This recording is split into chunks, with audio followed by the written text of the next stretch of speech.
Hi, Todd Baker, Corporate Vice President of Engineering at Future Electronics, here in Munich, Germany at Electronica 2024, looking at some of the ways the semiconductor industry is going to change the world for the better moving forward. One of the huge areas and topics of conversation is wide bandgap technology. And Infineon being one of the leaders in this space, I'm having the privilege of talking with Peter about some of the things that you guys are doing at silicon carbide. So what are some of the biggest innovations that Infineon is doing with silicon carbide right now? Well, there's a couple of them. Of course, on the chip technology side, we were just launching a very innovative new solution in our Generation 2 silicon carbide MOSFET platform. So a further shrink with a very high utilization of the precious material.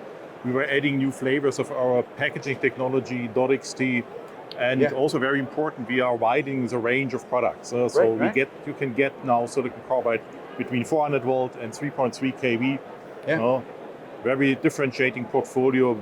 Well, everybody who needs silicon carbide can find something from Infineon. Right.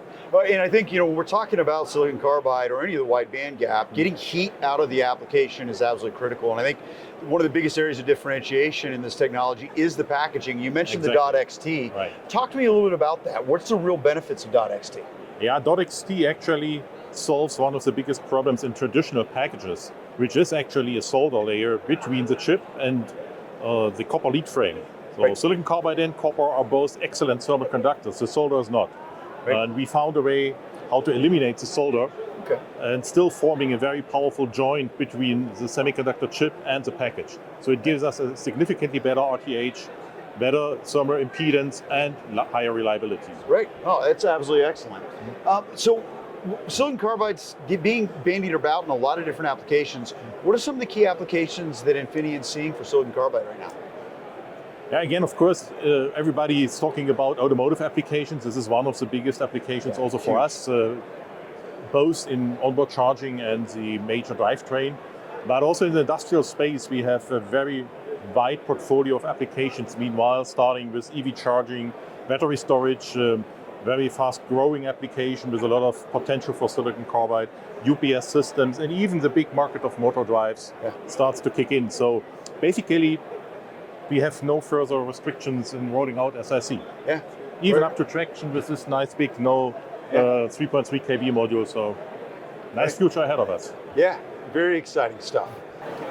So looking at the other side of wide bandgap and Infineon, I've had the privilege of talking with Johannes about what you guys are doing on the GaN side. What are some of the key applications that Infineon's focused on with GaN? Yeah, thanks for this question. There's actually a wide range of applications where we see the adoption of gallium nitride coming. I think the most prominent that we're all aware of is chargers and adapters for smartphones, for laptops, and so on, to make the design smaller and more efficient. Maybe you also have one of these multi-port chargers and you do not need to carry 3 different charger devices anymore. So this is where GaN really provides a lot of value. But we also see it in the high power space, like switch mode power supplies for AI systems, for example, where you need to put a lot of power into a small space, right? So highest power density, highest efficiency, there drives the adoption of gallium nitride. We also see it in applications like battery power tools. So we have first customers that really understand how to use gallium nitride to shrink the design, to manage the heat better, and there is where gallium nitride also finds its entry. And of course, what is always very interesting is also automotive. We can see GaN also in electric vehicles, onboard chargers, for example, to further increase power density, efficiency versus the established semiconductor material. So you can see it's from consumer by industrial to the automotive space, where gallium nitride is really finding its adoption, mostly because of higher efficiency, higher power density. Right. And I was in San Jose last month where you guys announced something that you're very big on here in Electronica as well, is that you're now doing GaN on 300 millimeter wafers, which I think is an absolutely huge game-changing announcement that's going to allow a lot of benefits in the technology. Can you maybe kind of talk a little bit about the benefits you think that's going to bring? So here you see our 300 millimeter GaN wafer, right? The first of its kind in the world.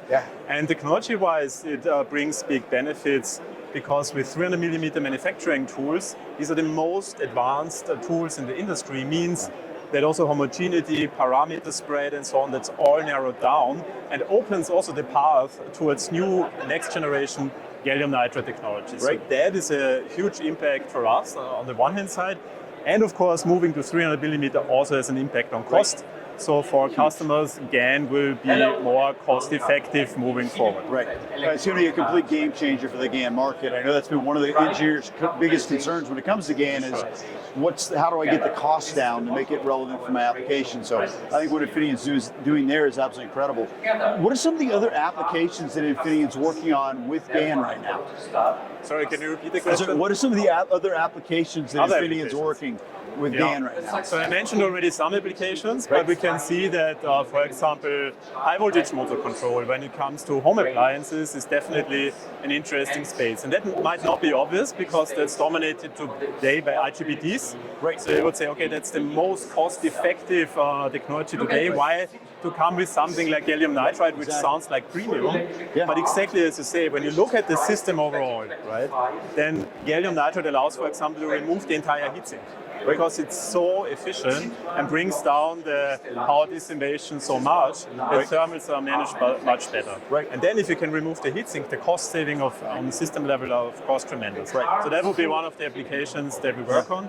Another one is bidirectional switches, very interesting, where you have two back-to-back silicon or silicon carbide switches merged into one GaN die, making it smaller, more efficient, and allowing to increase power density. So this is something that can find its application in solar microinverters, again in onboard chargers, but in a slightly different configuration, also in battery disconnect switches in, for example, smartphones. So again, it's everywhere. Yeah, absolutely. Yeah, it's incredibly exciting technology. I really think we're going to see adoption over the back half of the decade with all of the wide bandgap technologies increase enormously. So very excited about where it's going. Thanks so much, Johannes, for sharing where Infineon's going.